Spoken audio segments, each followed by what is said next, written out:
But joining me on the line now is the secretary of Western Cape Aquatics, and she's also a coach in her own right at the world of aquatics, which we always think about as swimming. And joining me on the line is Nicci Wright. Nicci, it's great to have you on the line. How are things on your side?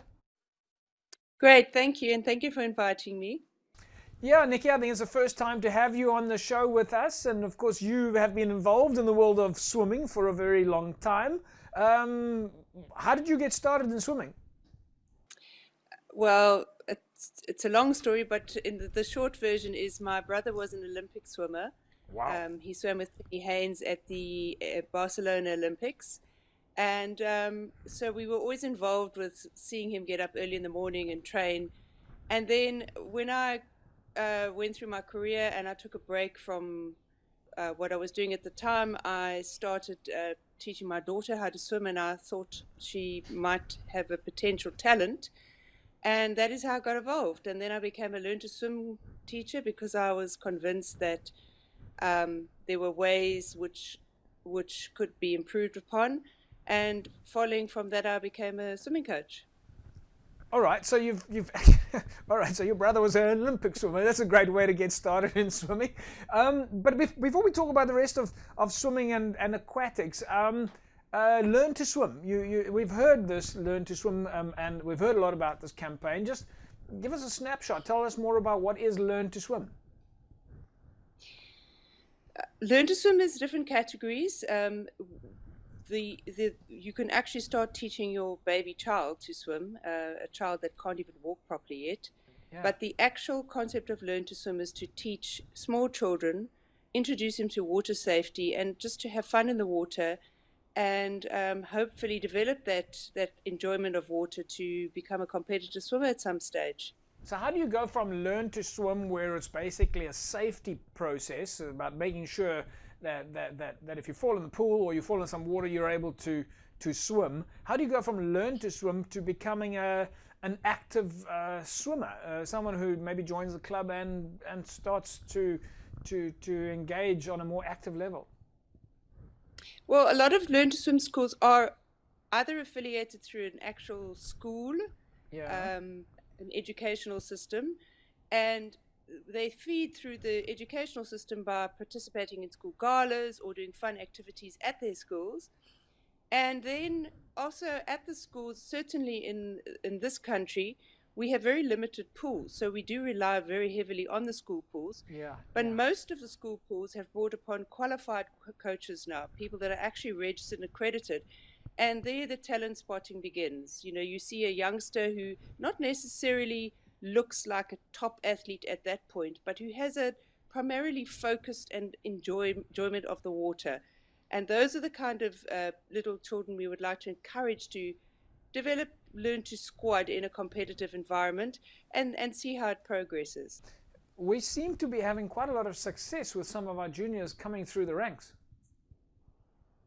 Yes, specifically in the Western Cape, we have a number of swimmers that have been selected to SA squads, but we have a lot of youngsters from 12 to and under to about 10 that are definitely coming up in the ranks.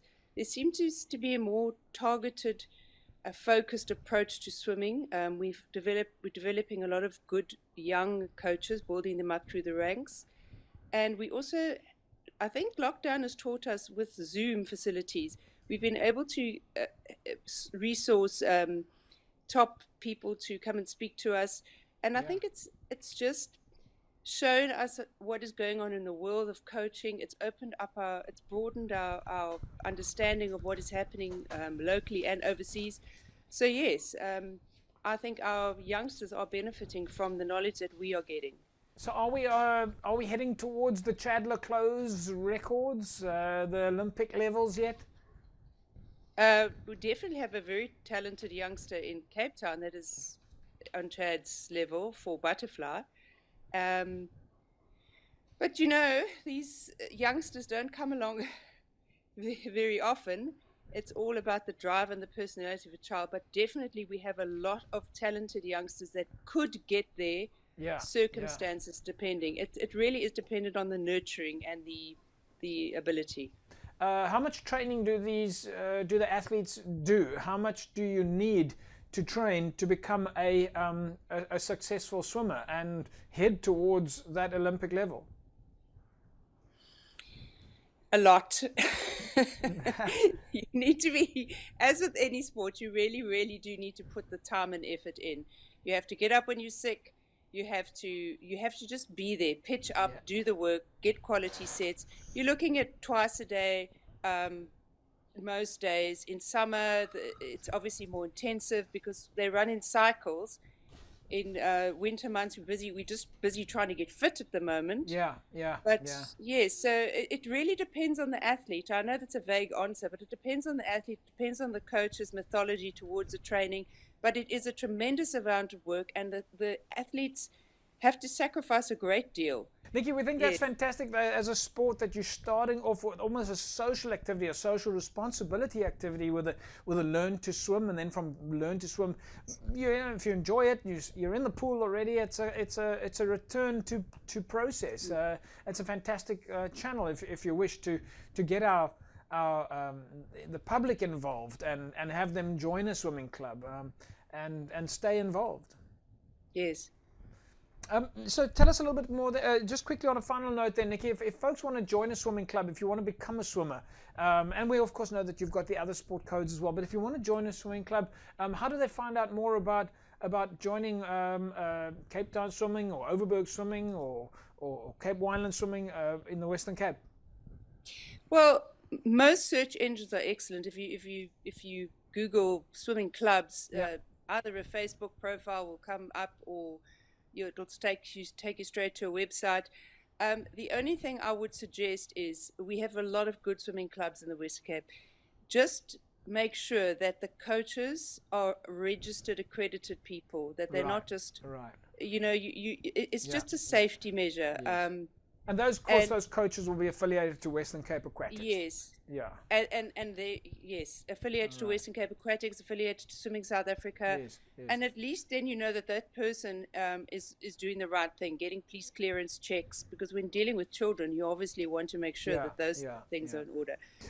Also your website, www.wcaquatics.co.za. Yes. Okay. You caught me unawares. All right. Nicci, we're going to leave it at that. It's been great chatting with you. Hopefully we'll catch up with you soon and get some of your young champions on the show with us, and we look forward to following your athletes' progress. Thank you for that. Thanks, Nicci. There we go, folks. Nicci Wright, of course, secretary and coach at Western Cape, within the Western Cape Aquatic structure. They're having some great success. There, you heard it yourself. Two youngsters, well, a number of youngsters coming through the ranks in swimming, and that's what we want to see. And don't forget, of course, that Learn to Swim program. Absolutely vital that from a safety point of view, one is safe in the water.